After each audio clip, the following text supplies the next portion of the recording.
Sejam todos muito bem-vindos a mais um episódio do podcast Família Muda Tudo, um podcast que tem o objetivo, sem ser pretensioso, de te ajudar a esclarecer todas as dúvidas com relação à mudança de país. Então eu vou trazer sempre aqui para o meu sofá algum especialista em alguma área ou uma pessoa que tenha uma experiência pessoal muito legal para compartilhar. Hoje, no caso, eu misturei as duas coisas. Eu misturei uma pessoa que tem uma história muito legal de vida para contar com um grande empresário que também tem muitas dicas para quem quer investir, para quem quer empreender aqui nos Estados Unidos.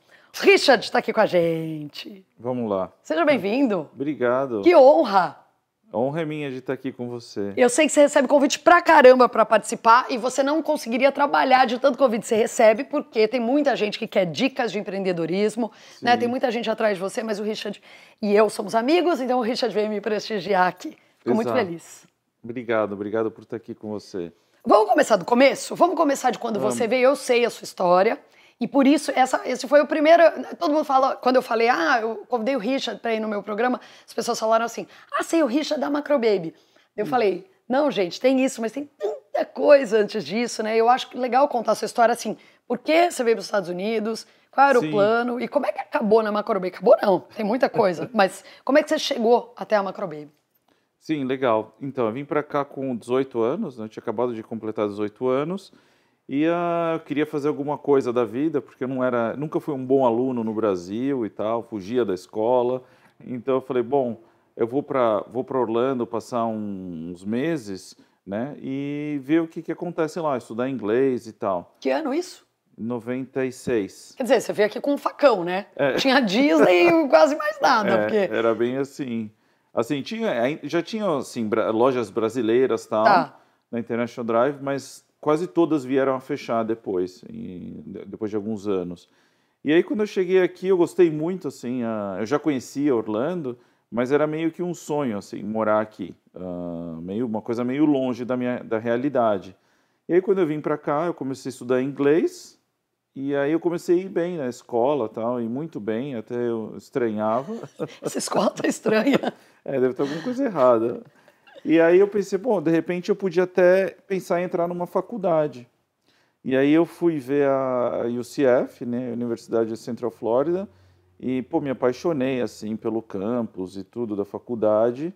E pensei, bom, eu vou estudar alguma coisa, eu não sei o que exatamente. E aí eu falei, bom, vou estudar psicologia. E aí foi quando eu decidi entrar na faculdade e estudar. E eu passei, até eu estranhei como que eu entrei. Que é mais fácil aqui, não tem vestibular. Sim. Então aqui você manda as notas da escola tal, e estavam aprovando quase todo mundo naquela época. Tinha poucos alunos na UCF naquela época. Então eu entrei... Hoje em dia não é mais essa moleza, não. Hoje em dia não. E aí eu entrei, comecei a estudar psicologia, e foi quando eu pensei, eu preciso ter algum visto de trabalho para pagar a faculdade bem mais barato. Que um aluno internacional paga 5 vezes mais caro a faculdade. Aí eu falei, bom, preciso abrir algum negócio, alguma coisinha pequena, só para conseguir o visto de trabalho, L1. Foi aí quando eu tinha uma loja de mala chamada Macro Luggage que estava à venda. Eu fui atrás de negociar e negociei por $7.000 essa lojinha. Foi aí que começou a minha história de empreendedorismo nos Estados Unidos. Mas eu acho muito legal dizer, aquela que interrompe a história do outro para falar da história dele. Mas é que assim, é que eu conheço, então assim, eu acho tão legal que você, não é que você abriu uma loja de mala e beleza, vende a mala, não é isso. Você sempre pensou fora da caixa, sempre foi atrás de mais, né? Sim, com certeza. Eu não estava satisfeito, era uma loja que vendia $10.000 por mês naquela época, e se ela se mantesse naquele ritmo, eu não ia conseguir renovar o visto de trabalho. Então eu tinha que fazer alguma coisa, não tinha opção, era isso ou eu ia ter que voltar para o Brasil. Então eu fui atrás realmente de conseguir novos clientes, comecei a ir no aeroporto, comecei a procurar o potencial, realmente onde estavam meus clientes potenciais. Não, mas fala do aeroporto que você fez, que é muito legal. No aeroporto tinha a reposição de mala. Né, eu sabia porque eles mesmos, a American Airlines já tinha quebrado uma mala minha e eles tinham que repor. E aí eu fui atrás de falar com o pessoal do Baggage Claim e oferecer para eles fazer reposição de mala. E aí eles gostaram muito da ideia que eu fazia à noite e eu dava $10 para cada mala que precisasse repor. E aí eu comecei a vir, eles me chamavam do rei das malas lá no aeroporto. Eu reponho a mala de todas as companhias aéreas. E aí eu comecei a abrir conta com as maiores fábricas, a Samsonite, Travelpro. Aí eu entrei a fundo no mundo das malas que eu não conhecia. E existem milhares de marcas que não são tão conhecidas assim, mas que eu comecei a vender, assim como Tumi, enfim, várias marcas muito fortes. Então eu comecei a entrar bem a fundo nesse mundo, o faturamento começou a subir muito daquela lojinha de mala, não era uma coisa que eu esperava no começo, mas assim, dedicado total a realmente estudar e com a loja de malas na época. Tá. E aí uma pessoa normal, que pensa dentro da caixa, pensaria assim, já tá dando certo uma loja de mala. Beleza, vou seguir aqui. Sim, é. Mas aí você pensou diferente. Exato, eu pensei diferente. Número um, eu pensei, ok, naquela época estava começando um site novo que chamava eBay, que estava engatinhando ainda em 97, 98. E aí o que eu fiz? Eu comecei a listar alguns produtos à venda na eBay. E todo mundo achava loucura, não, esse site não vai para frente, não vai dar em nada e tal. E começou a vender mala. E aí foi quando eu pensei, bom, então já que está vendendo mala na eBay, a eBay é um site que pode vender de tudo. Eu não estou limitado a uma loja física que eu vou vender só aquele produto. Uhum. Então eu comecei a ir atrás de outras categorias, assim como mala, óculos de sol, relógios e várias categorias. Como que eu fazia? Eu ia nas feiras, nas maiores feiras dos Estados Unidos. Eu descobri, ok, em Las Vegas vai ter a feira de bicicleta. Eu ia para Las Vegas na feira de bicicleta e começava a ir falando com as fábricas, que eu estava abrindo uma loja em Orlando, que eu já tinha uma loja de mala, mas que a gente queria também vender bicicleta, porque eles não gostavam, se você falasse que ia vender na eBay, esquece, não era uma opção. Não era bem visto. Não. Então eu começava a abrir conta com várias fábricas de bicicleta. Quando eles viam que já estava vendendo muito, alguns já sabiam que estava vendendo na eBay, mas não se incomodavam porque o volume era muito grande. E assim foi em várias categorias. Eu comecei a entrar em várias categorias, até que a eBay me chamou para ser consultor da eBay. Que loucura! Foi quando eu fiquei sabendo que eu era o maior vendedor dos Estados Unidos da eBay. Que loucura, gente! E aquela loja naquela época já estava faturando, a gente já estava faturando mais de $1 milhão por mês. Nossa Senhora! Isso em 3 anos, mais ou menos. Tá. E isso você aqui ainda solteiro, ainda, Sim. né? Sim, eu ainda começando, eu me sentia... a minha maior dificuldade aqui, que eu acho que é similar do que de muitos brasileiros que vêm para cá, era a solidão, era...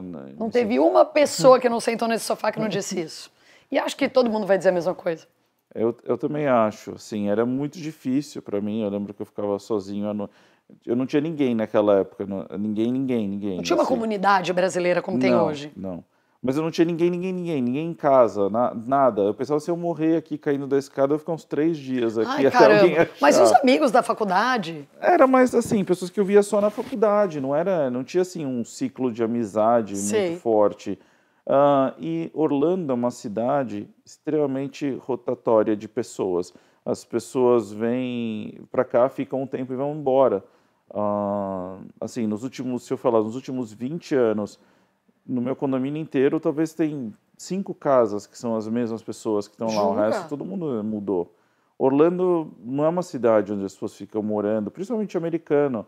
Eles são transferidos para cá, ficam um tempo. Não é uma cidade de grandes empregos corporativos. Se você vê a quantidade de prédios, não é grande de negócios.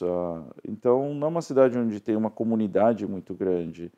E mesmo hoje em dia de brasileiro, você vê que muita gente vem e vai embora. Até por conta disso que o podcast existe, para mostrar a realidade, mostrar que não é fácil, mostrar que você tem que estar bem preparado, tem que se planejar, porque senão você vem para cá, gasta um monte de dinheiro, energia, tempo e acaba tendo que voltar.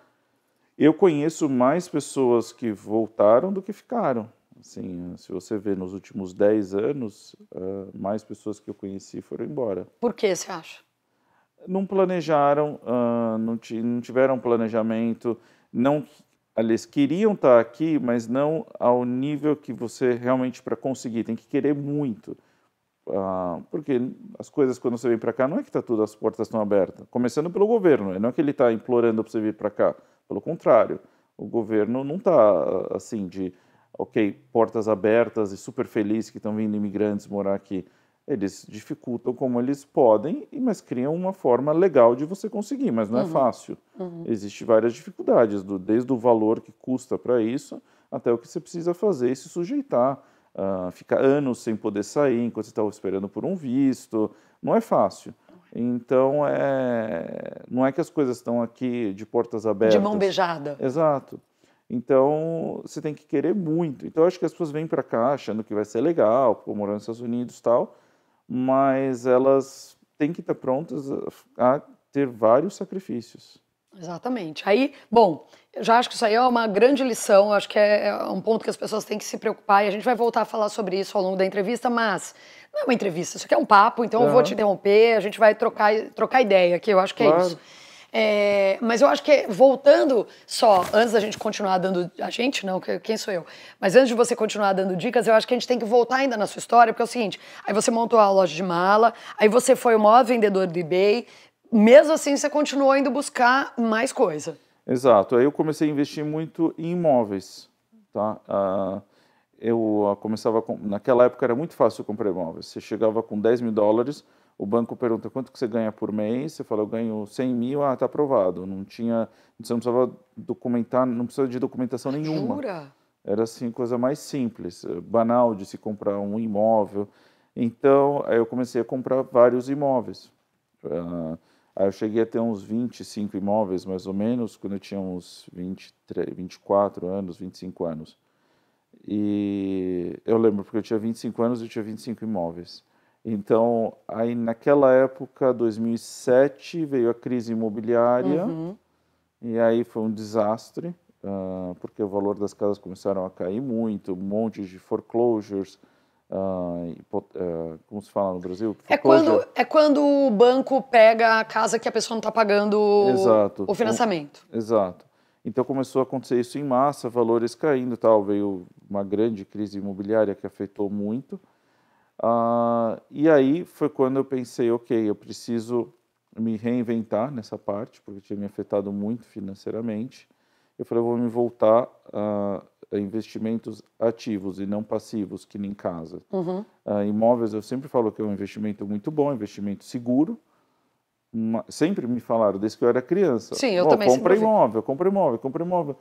Mas quem diria que em 2008 ia acontecer isso justamente com o investimento mais seguro que existe? Mas foi um fator único, assim, então, um dos poucas vezes na história que isso aconteceu. Então eu falei, ok, aonde eu estou ganhando mais? Nos meus negócios. Então eu tenho que me concentrar nisso e não em investimentos passivos que eram as casas. Você perdeu muito dinheiro nessa época? Alguns milhões. É mesmo? Porque caiu muito. Tinha casas que valiam 700, 800 mil, valiam 300. Nossa! Então, você multiplica isso pela Nossa. quantidade de casas. Então, foi um período conturbado, sim. Quer dizer, que sei lá, talvez alguém pudesse ter pensado em voltar para o Brasil nessa época. Você não pensou? Muita gente, assim, naquela época eu lembro muita gente que eu conhecia voltou. Na sua cabeça não passou isso? Não, o meu motivo de querer voltar para o Brasil foi outro. Não tinha nada a ver com o fator financeiro. Inclusive, foi em 2007 quando eu fui ter a minha primeira filha, a Gabriela, 2007, 2008.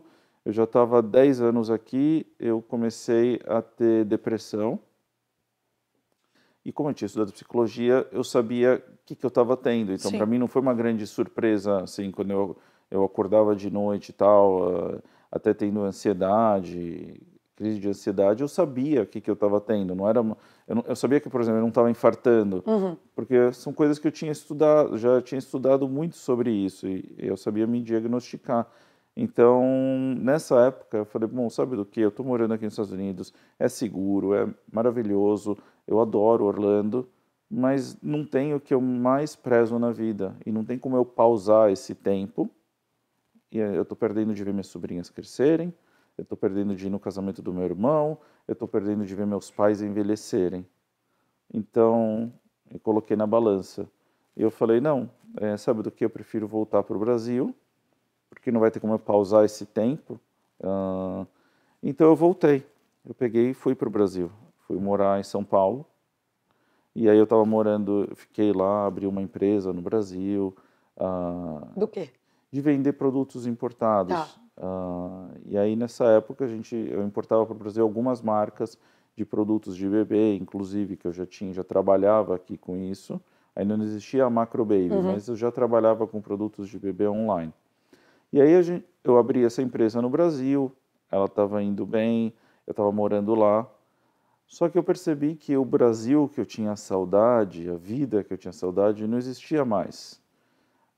As pessoas cresceram, eu não era mais um menino, cada um tinha sua vida, meus amigos já tinham casado, meus pais estavam na vida deles, e meus irmãos cada um morando num lugar. Então, aquela saudade que eu tinha de casa, não existia mais aquele mundo. Então, não era real para mim mais isso. E aí eu comecei a ver os outros problemas que o Brasil enfrentava, de segurança e tudo mais. Então eu já vi que, ok, embora eu supria essa minha necessidade que eu tinha de estar perto das pessoas, mas eu comecei a ver o outro lado também para minha filha, que já tinha 1 ano naquela época, se eu queria que ela crescesse lá ou não. E aí até o ponto que eu fui sequestrado.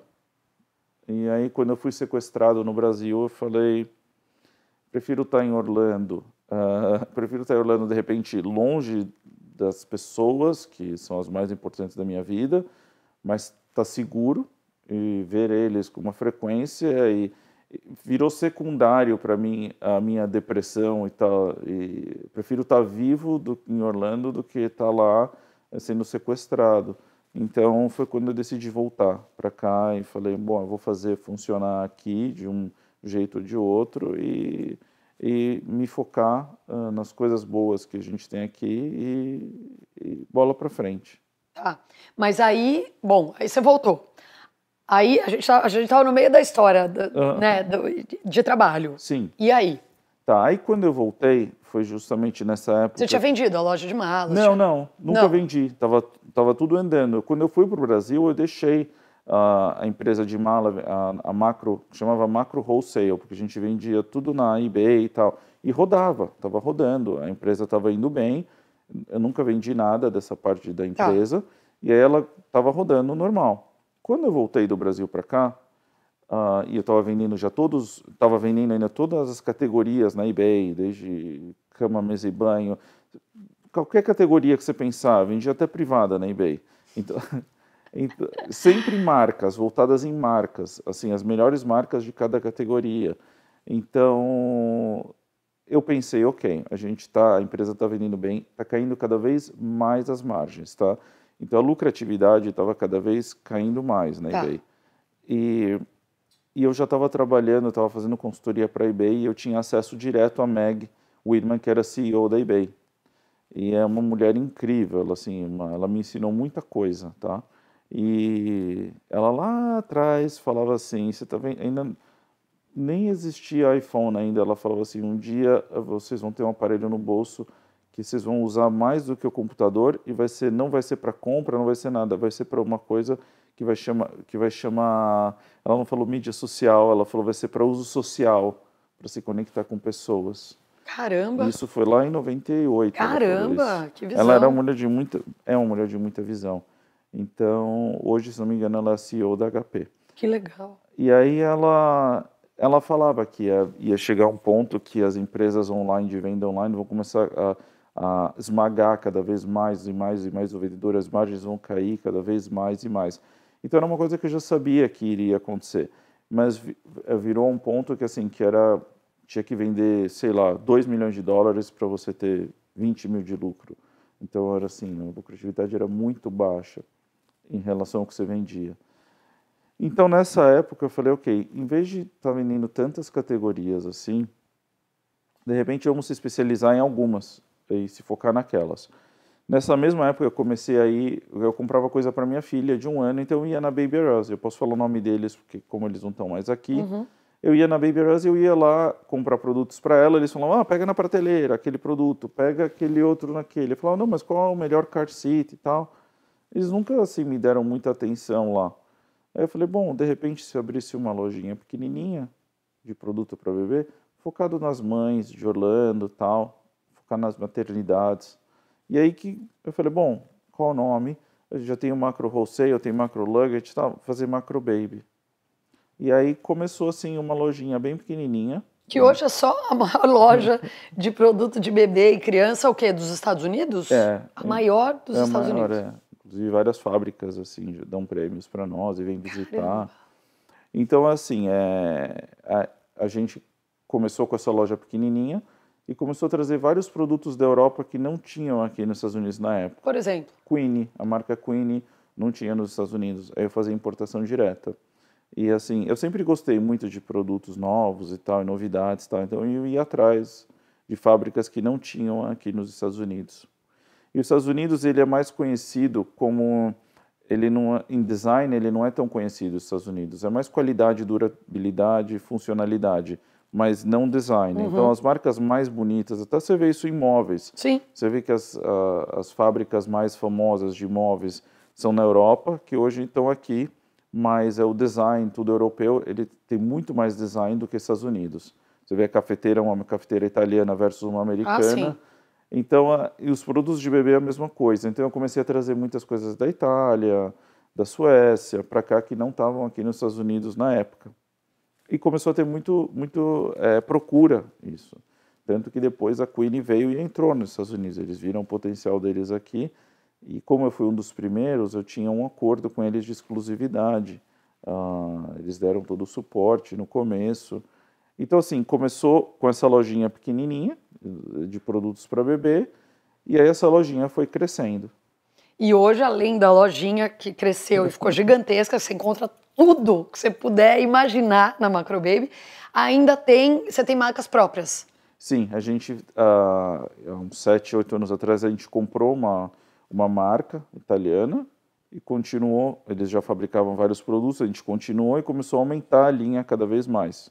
E a gente comprou também uma marca de cosméticos, que aí a gente fabrica os nossos cosméticos nos Estados Unidos. E aí tem várias categorias de produtos nessas marcas. E aí, em uns 4, 5 anos, a gente abriu um escritório na China, em Shanghai, onde a gente criou o nosso escritório lá para desenvolver produtos. Que sensacional. As pessoas devem estar assim, curiosas. Por que eu sei tanto da história do Richard e fico levantando a bola para ele cortar? É porque, primeiro, que eu sou fã, eu sou fã de qualquer pessoa que pense fora da caixa, que consegue chegar longe e tal. E no caso do Richard, além da gente ser amigos pessoais, eu já fiz alguns trabalhos com o Richard e isso me fez mergulhar nessa história dele, saber que tudo que ele está contando tem muito mais por trás. Ele é uma pessoa de muita visão, eu não falo isso porque você está aqui. Falo isso porque eu acredito mesmo, eu vejo em você e ele sabe porque eu ligo para ele para tirar dúvida de coisas, para pegar opinião de coisas, porque realmente confio muito na sua opinião. E eu acho que olhando assim, né, quem está assistindo a gente pode pensar assim, mas o Richard é um sortudo. Ele apostou nas coisas certas e deu muito certo.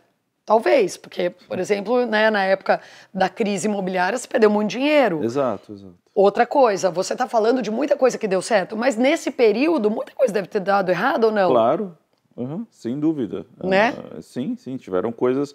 A gente está falando só das coisas que deram certo, mas, enfim, as casas é um exemplo, eu perdi muito. Apostei também no Brasil naquela época com uma empresa que perdeu alguns containers de produtos, então não foi só alegria, tiveram momentos bem difíceis. E empreender aqui não é fácil. Não, é bem complicado. Por quê? Porque existe uma concorrência muito grande. Você vai pensar em um produto novo, você procura na Amazon, já tem 10 pessoas fazendo. Então, você vai pensar, vou criar alguma coisa para solucionar um problema. Já tem 10 pessoas fazendo. Outro dia eu queria fazer algum bloco de notas para anotação dentro do chuveiro, quer dizer, eu tenho ideia no chuveiro. Aí eu falei, não é possível, eu vou procurar na Amazon. Tinha já. Não tinha umas 3 opções já, de bloco de notas para o chuveiro. Não sabia que existia isso. Então, assim, aqui, assim, dizem que como que é que você tem um olho no mundo dos cegos, você Quem tem olho é rei.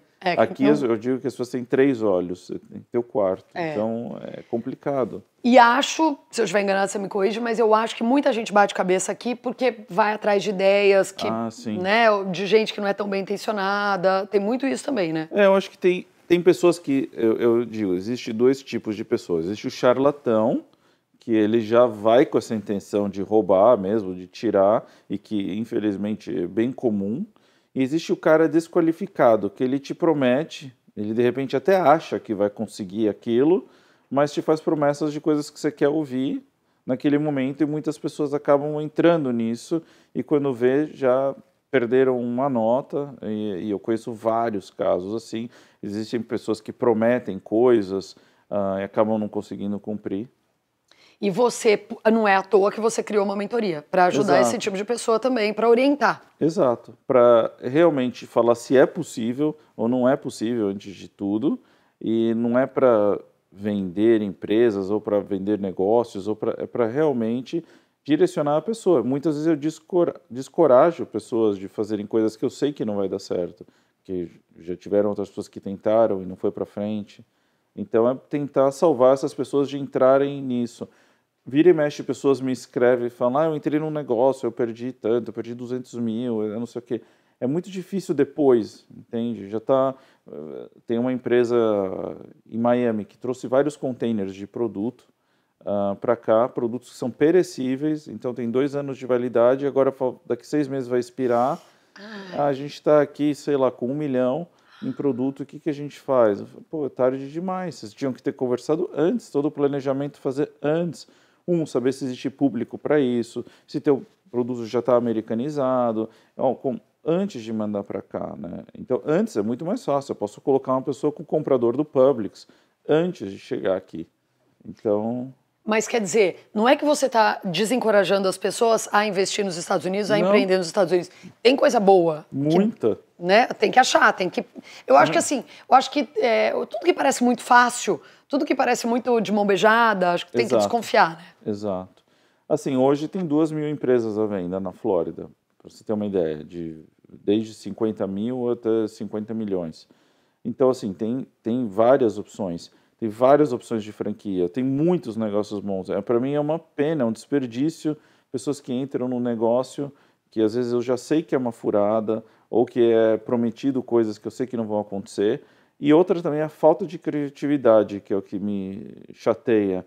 Assim, abre um negócio, depois todo mundo começa a abrir açaí, abre um açaí. Paleta mexicana. Vão abrir 10 na mesma rua. Então, poxa, tem tanta coisa legal, você vai investir, para quê? Investir numa coisa que já tem. E chega muita gente assim para você? Chega. Chega bastante pessoas que me procuram, querendo investir aqui, querendo se mudar para cá. E assim, a maioria das pessoas, eu digo 90%, não está bem informado. E eu digo que desses 90% não bem informados, 99% se fizer algum negócio não vai para frente nos 2 primeiros anos, porque não está pronto para isso. Vai perder dinheiro. Vai. E vai acabar voltando, né? Agora, mas qual que é o jeito, então? Qual é o caminho, na sua opinião, para quem quer empreender, quem quer vir para cá e empreender nos Estados Unidos? Para mim, o primeiro caminho é procurar pessoas que fizeram acontecer aqui.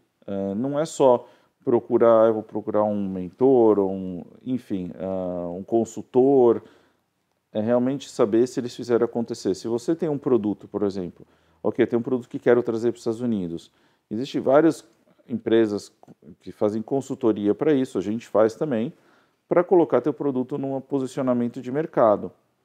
Acontece que tem várias empresas que prometem isso, e eu acho que a primeira coisa que você precisa saber é para quem que eles já fizeram, quem são os cases, e ir atrás, investigar, ligar, vai até o Publix, tenta falar com eles e saber, realmente essa empresa fez isso acontecer ou não. Eu quero dados concretos, não é promessas, eu quero saber quem que você já fez, e eu faço isso tudo na minha vida. Se vou contratar uma empresa de marketing, eu quero saber de quais contas eles cuidam. Claro. Falar com aquela empresa se realmente eles cuidam disso, porque hoje em dia tem muita empresa de marketing que vai lá e coloca logo embaixo.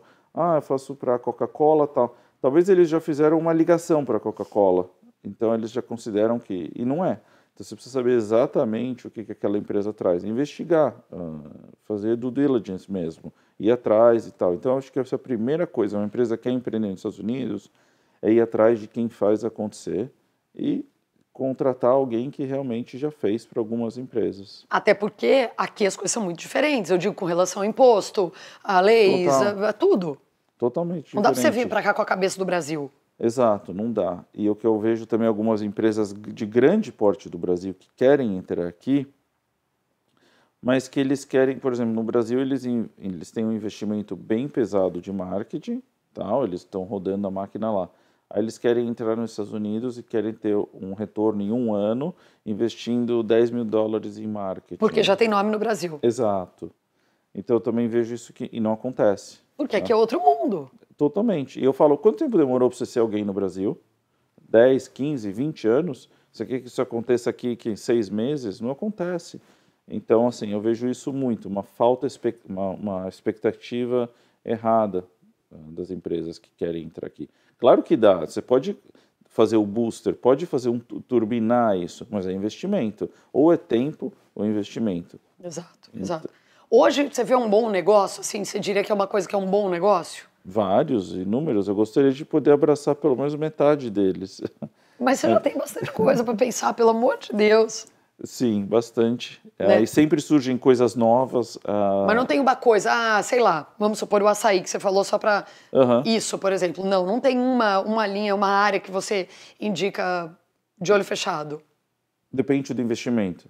Depende da grana que a pessoa tenha. Se a pessoa falar, eu tô com um valor ilimitado, assim, um valor alto, é um hotel. Para mim, assim, é um hotel, storage, são investimentos mais pesados. Construção, agora, isso é um investimento mais alto. Agora, você me falar, ok, uma franquia. Primeira que me vem em mente, chicken filé. Se você me falar assim, 2 milhões um chicken filé, 2 a 3. Se você me falar assim, eu tenho 200 mil, uma Häagen-Dazs. Eu acho uma franquia muito legal. Eu já ia comprar nos dois, que as minhas filhas amam as duas marcas. Chicken Filé, para quem é do Brasil, é um McDonald's daqui e que as minhas filhas amam. Os seus também, com certeza. Sim, com certeza. Né? Você fala McDonald's ou Chicken Filé, na hora eles querem Chicken Filé. Para nós brasileiros não é tão forte. Eles não estão no Brasil, mas realmente aqui é uma marca que... Muito. E Häagen-Dazs é mundial, né? Enfim. Sim. Então, quer dizer, assim, tem para todos os bolsos.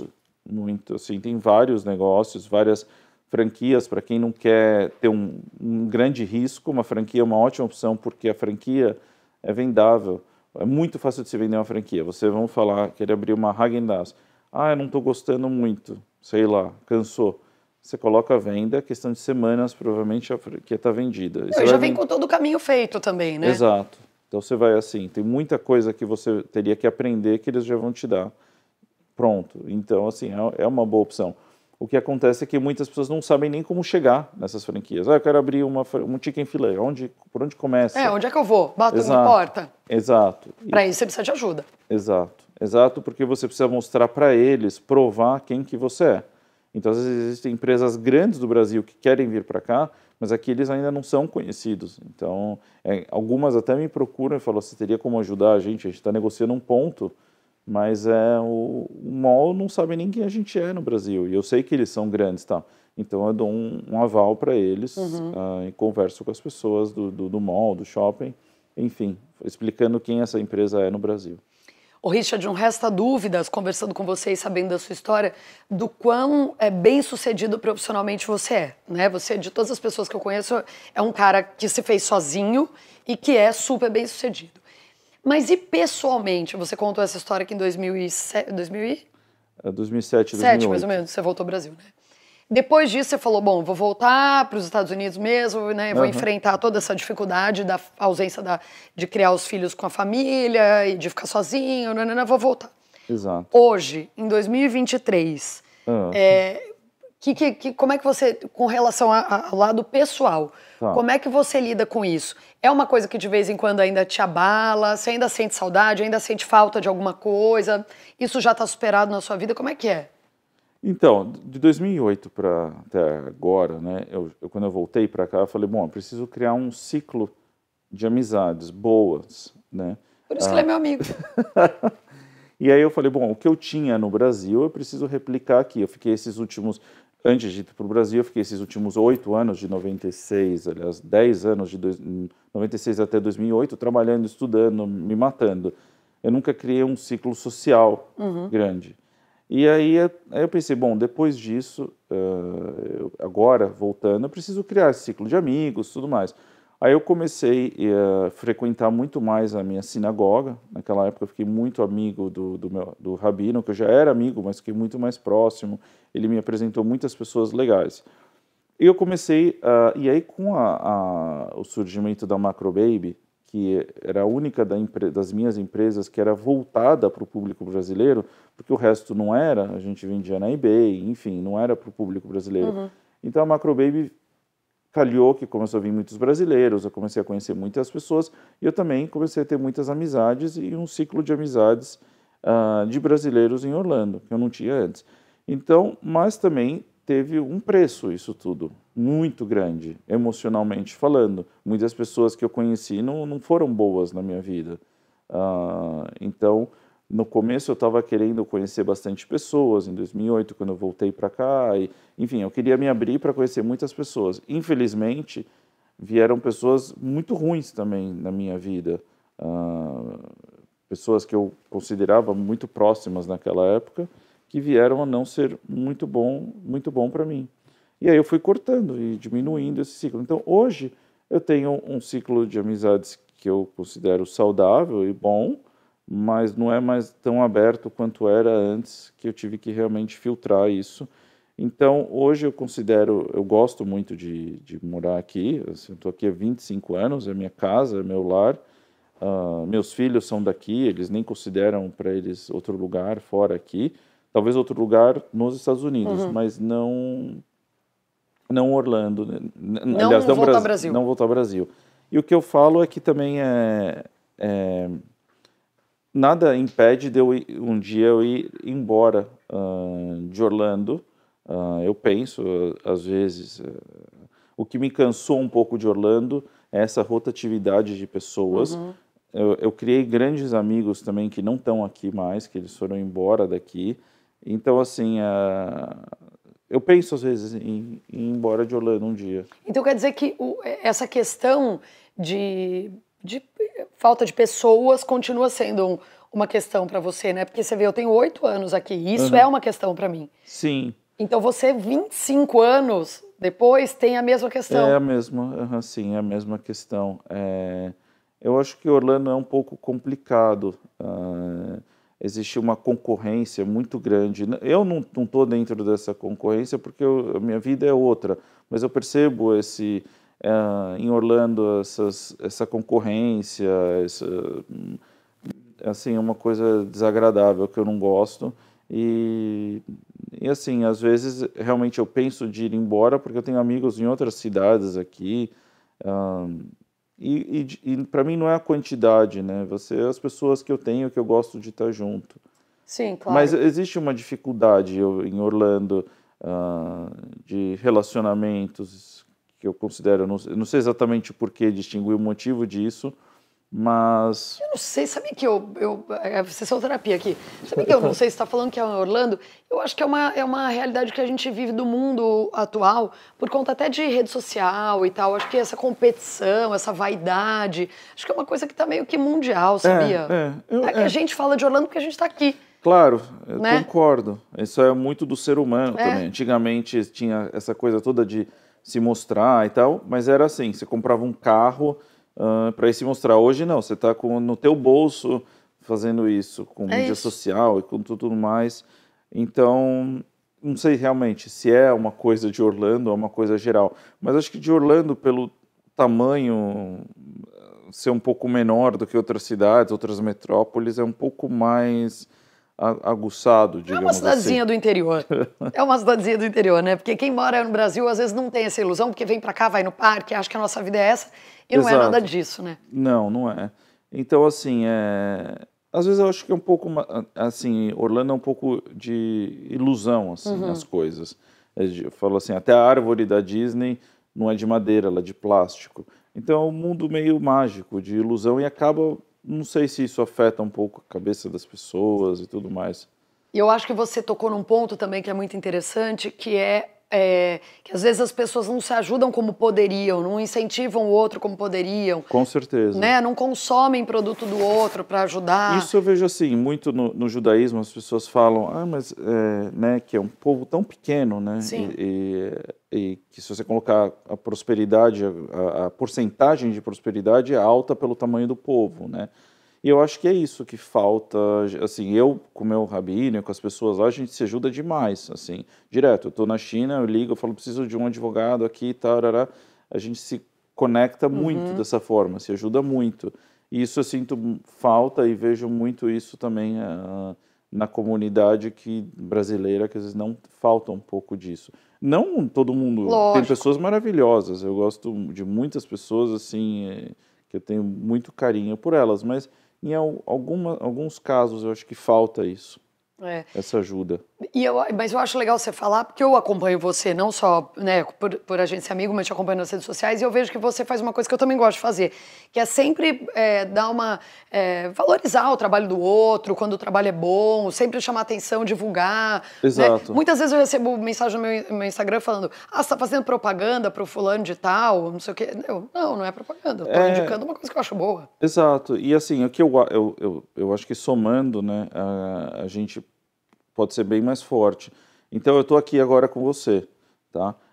Pelo que eu vi, você tem um acordo aqui com uma produtora de vídeo. Eu também tenho uma produtora de vídeo, mas tem tanto mercado, tem tantas Claro. coisas que pode fazer, de repente até fazer junto. Claro. Então, eu acho que é isso, essa ideia que às vezes as pessoas têm medo, assim, não, eu vou me fechar por causa que eu tenho medo, o outro vai tirar de mim e tal, em vez de falar, não, eu vou somar, vamos fazer alguma coisa junto e tal, e crescer. Então, eu acho que isso que falta, e eu tento fazer isso dentro da minha comunidade judaica, a gente faz muito isso, sabe? De trabalhos juntos e se ajudar, sem ter esse medo, assim, de que um vai tirar do outro e se fechar. E esse medo é o que eu acho que às vezes faz as pessoas até indiretamente prejudicar um ao outro.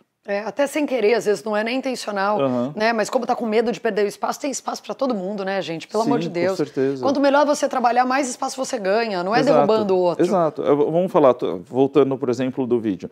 A empresa que vocês trabalham talvez tem 0,001 do mercado, a nossa tem 0,00. Ainda tem tanto mercado, Exato. Não é que a gente já está dominando cada um 80 por 50%, outro 50%, que é uma guerra, que a gente não é o Walgreens e CVS. Exato. Então, eu acho que assim, é tão desnecessário. E você vê que as empresas americanas, até eu falei do Walgreens e CVS, realmente eles se ajudam um com o outro, estão sempre perto e tal. Não é aquela coisa de vamos se destruir. Exatamente. Ô, Richard, você falou dos seus filhos, né? Eles cresceram aqui, né? Estão naquela dificuldade de não querer falar português, né? Sim, eles não... Como todos, né? Que não querem falar, né? Você pega no pé? Pego bastante por eles, mas assim, eu não sou tipo aquele assim de ficar brigando e tal, eu só falo, mas assim, eu faço o máximo que eu posso, insisto e tudo mais.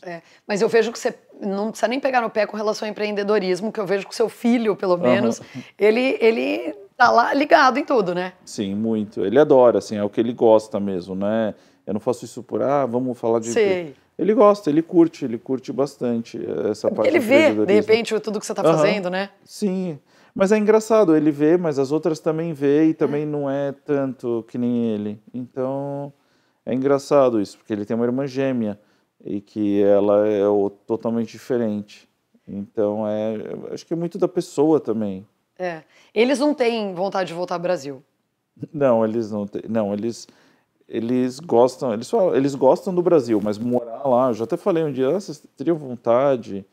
Não, não, eles gostam, não necessariamente eles querem ficar em Orlando para sempre. Sim. Mas Brasil, nem pensar assim para eles não gostam. E eu também... Tem uma outra coisa do Brasil que, para minhas filhas, principalmente, eu não gosto disso do Brasil, tá? Que isso, inclusive, quando a Gabriela tinha 1, 2 anos, eu fui refletir sobre isso, conversando com uma pessoa. O Brasil é um país, para mim, que ainda até hoje é um país extremamente machista. Então, ter minhas filhas andando na rua, com alguém gritando, assobiando, coisas que não acontecem aqui. Aqui, assim, as pessoas têm um respeito muito maior nesse sentido. E os cargos no trabalho, a Macrobaby mesmo, 70% são mulheres, a diretoria é tudo mulher.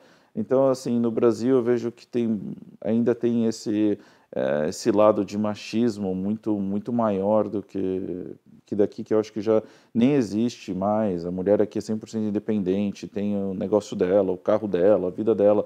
E no Brasil eu vejo que, por ter filhas, as minhas filhas mulheres, não é uma coisa que eu gosto necessariamente dessa parte do Brasil, esse lado machista, digamos assim. Esse ranço do passado, né? A gente Aham, luta, luta, luta. E eu estava exato. vendo outro dia, eu acho que mulheres em lideranças de empresas multinacionais, isso aqui é um número absurdo, é uma luta que vai Aham, durar gerações ainda, né? Isso eu estou falando do mundo, mas eu acredito também que no Brasil é mais difícil, e mesmo que a mulher chegue, ela ainda ganha menos, ainda tem toda exato. essa questão. Exato. Então, assim, isso foi uma coisa que eu pensei também para minhas filhas, que aqui, assim, essa igualdade é muito nítida, que já lá eu não via tanto. E você vê um horizonte no futuro melhor para criar filho aqui do que lá nos Estados Unidos? Não estou nem falando de mulher e homem, estou Aham. falando em geral. Para a criação de filho, eu acho que a dificuldade hoje em dia é mundial. Ah, e é muito difícil você separar, falar, ok, existe uma receita. Eu acredito que vem de casa. É a educação que você vai dar em casa. Tem escola pública, tem droga em escola pública e tem droga em escola privada. Tem em classe A, tem problemas enfim, inúmeros problemas. E nas classes mais simples também existem os mesmos problemas. Vem de casa. Eu conheço a filha de um bilionário que ela teve um problema de overdose com 18 anos. Nossa. Então, ele veio a perder a filha dele Aqui aqui. Então, é um problema mundial. é difícil separar país, enfim, classe Mas eu social. estava pensando mais na questão da profissão e tal, profissionalmente. Profissionalmente, 1000 vezes aqui. Não tem nem comparação. É o que eu falo, se eu perder tudo amanhã, sei lá, acontecer alguma coisa, meus filhos conseguem começar do zero aqui. Eles conseguem a bolsa de estudos na faculdade, tem mais dinheiro na mesa do que tem gente usando. Então, tem inúmeras bolsas, eles conseguiriam estudar, terminam uma faculdade, conseguem um emprego e bola para frente. Vão ter a vida deles, vão ter o carro deles, talvez não vão ser nem milionários, mas Mas vão vão ter ter uma uma vida. vida. Vão ter acesso à saúde, a mesma do que um cara que ganha X de dinheiro.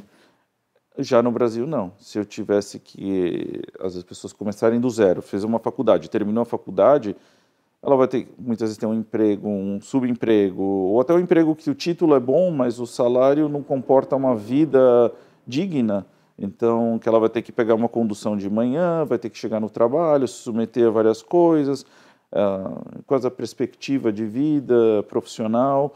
Então, acho que é bem mais complicado. E isso eu vejo que aqui, para uma pessoa começar do zero e chegar ao nível de uma vida confortável, é muito mais simples do que no Brasil. No Brasil, para você chegar a esse nível de uma vida confortável, é bem mais complicado. Eu até falo, existem pessoas que estão aqui e reclamam, eu trabalho eu sou recepcionista de um hotel, por exemplo.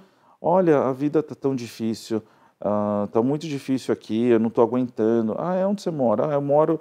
Quanto tempo você mora do teu trabalho? 15 minutos. Você tem carro? Tenho. Você tem um apartamento? Tenho um apartamento, moro com alguém, mas tenho um apartamento e tal. Então, vamos ver uma recepcionista de hotel em São Paulo. Ela vive 1 hora, 1 hora e meia do trabalho, pega a condução, ou se tem um carro extremamente simples, que não é um carro reliable. Então, assim, se comparar maçãs com maçãs, a mesmo trabalho aqui e a qualidade de vida que ela tem aqui versus lá, aqui eu falo, eu vou comer, digamos, eu como em restaurantes bons, mas eu também vou em restaurantes com Olive Garden, eu vou em Cheesecake Factory, que qualquer funcionário que trabalha comigo vai estar nesses mesmos lugares. Eu vou comer um prato, ele também, não vou comer dois. Lá no Brasil, a pessoa que tem um trabalho mais de entrada não tem acesso a nada disso. Então, se me falar para os filhos, para o futuro profissional, não tem comparação para qualquer pessoa. E não é só Estados Unidos, Canadá, outros Sim. países, mas infelizmente o Brasil é um preço que o Brasil paga para ter pessoas que têm, assim, eu conheço pessoas que têm fortunas gigantescas no Brasil e que aqui eu não vejo tanto assim essa essa diferença tão grande que tem aqui no Brasil. Eu vou num shopping, eu saio, tem uma pessoa andando com uma carroça, pedindo comida, crianças. Não existe essa diferença tão grande aqui. Existe uma diferença social, claro. Mas não é tão grande. É melhor distribuído, né? Mas aí entra toda a parte do governo, que é a obrigação do governo fazer a distribuição. Né? Sim. Você sabe que eu estou quase terminando aqui nosso papo e já ia te perguntar, você já deu as dicas para quem quer empreender e tal. Eu estava só lembrando de uma coisa que me fugiu na hora, o fio da meada. Com relação a empreender aqui nos Estados Unidos, eu acho uma coisa importante. Muita gente fala sobre a diferença nas leis trabalhistas com relação ao Brasil e as diferenças com relação... Então, por exemplo, é até ruim ter um funcionário americano, porque ele fica muito apegado com o horário, e amanhã ele ganha $1 a mais por hora na outra loja, ele vai embora porque ele não tem vínculo com você, é diferente, no Brasil não é assim, mas em compensação tem a CLT, tem um monte de lei. O que você pensa sobre tudo isso? Estou falando porque eu tenho certeza que quem está ouvindo, muitas das pessoas que vão estar assistindo, ou ouvindo a gente no podcast, ou vendo no canal do YouTube, são pessoas que têm interesse em investir aqui, em empreender aqui. Então, vocês precisam saber como que aqui é bem diferente essa área. Eu sempre falo o seguinte, você quer saber os melhores países do mundo para se investir, para se empreender, são os países que o governo menos coloca a mão. Tá? Então, se você fala que existe leis trabalhistas, existe tudo isso, significa o quê? O governo precisa colocar a mão e falar, olha, você pode fazer isso, você não pode fazer aquilo. Tá? Agora, se não existe leis, você, como empregado e empregador, vocês chegam num acordo. Combinados, Combinado. Existe o mínimo que você precisa pagar para aquela pessoa por lei. Pronto. Mas se você não está feliz, você pode sair. E se eu não estou feliz com você, você também pode sair. Por que existe? Por que o governo precisa colocar a mão nisso? E falar, não, você é obrigado a dar isso. Não, você não pode fazer isso. Você tem um limite de quanto você pode trabalhar na semana. Para que isso? Né? São dois adultos decidindo. Você não é obrigado a estar aqui trabalhando. E nem eu sou obrigado a te contratar. Então, eu prefiro muito mais o sistema americano, que, ok, a pessoa realmente pode arrumar um emprego que ganhe mais e sair. Mas você também pode negociar com a pessoa, se ela está feliz, ela vai vir falar com você e falar, olha, encontrei uma coisa, eu vou sair, se você quiser que eu fique aqui, eu preciso ganhar mais ou eu preciso de alguma outra coisa. Então, é uma negociação entre empregado e empregador. Então, eu prefiro muito mais esse sistema que você está livre para negociar. É chato ter pessoas que às vezes podem te largar, mas realmente você também queria pessoas que podem te largar e estão com você, mas talvez você quer essa pessoa do teu lado, que por $1 te sai e nem te dá a oportunidade de conversar com você. Mas eu não acho que é todo mundo que sai por causa de $1 a mais ou $2 a mais. Principalmente se a pessoa está satisfeita. E essa pessoa que saiu por causa de $1 a mais, você não quer ter ele com você de qualquer jeito. Deixa ele ir, é melhor, você te fez um favor de sair. Então, assim, pessoas que são boas e você quer reter eles, existe vários, você pode criar e com criatividade dentro de uma empresa, manter essas pessoas. Então, assim, eu gosto do sistema daqui de empregado, não é empregador, não existe tantas leis, burocracia. Mas isso é estadual, viu? É importante pontuar isso.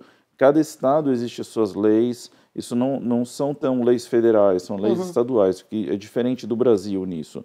Existem estados e existe também posições, por exemplo, meu amigo trabalha para a Netflix, ele nas produções dos filmes, Stranger Things e tudo mais. E aí tem unions, que são sindicatos.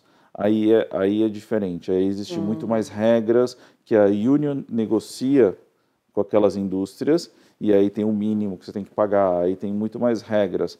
Mas geralmente as empresas grandes fogem de estados que têm union. Entendi. E vão mais nesses acordos entre as pessoas. Tá livre de negociar o que você quiser. Entendi. Tá difícil terminar esse papo, eu tenho tanta dúvida, eu quero perguntar tanta coisa. Antes de encerrar, de fazer o fechamento aqui desse papo, deixa eu só agradecer o pessoal da 407 que cedeu essa casa linda para a gente gravar esse e outros papos muito legais. 407 tem casas incríveis como essas, casas de férias, para você passar uns dias bem legais aqui em Orlando com a sua família, com seus amigos. Enfim, então vale a pena entrar no site que a gente vai deixar aqui, dar uma olhadinha lá no portfólio deles, ver as casas que eles têm e tal. Vocês vão gostar bastante. Vão fazer um ótimo negócio, uma viagem incrível. Mas... tá na hora da gente despedir, Richard. Antes de despedir, eu preciso te perguntar o seguinte. Você faria tudo de novo? Se eu voltasse lá atrás, quando você veio para cá a primeira vez, né, para estudar inglês e tal, se eu voltasse, te contasse algumas das coisas que você enfrentou aqui, as boas e as ruins, e eu te falasse, Richard, e aí, você quer seguir e viver tudo isso? Ou deixa para lá, você fica aqui no Brasil? Fico no Brasil? Não, eu teria feito, com certeza. Se você me perguntar, valeu a pena? Sim. Valeu, sim, claro que valeu. Valeu não é só para mim que valeu. Valeu para meus filhos, filho dos meus filhos, e assim vai. O que eu fiz não é só para mim. Se eu pensasse só para mim, ainda assim acho que valeu. Mas se você me perguntasse se valeu para as gerações que estão vindo, com certeza, não tenho dúvida nenhuma. Você acha que o Brasil, nesse momento que a gente vê tanto brasileiro vindo para cá, você fica triste de ver isso? Muito, muito. Acho extremamente triste um país, mas eu acho que isso é cíclico.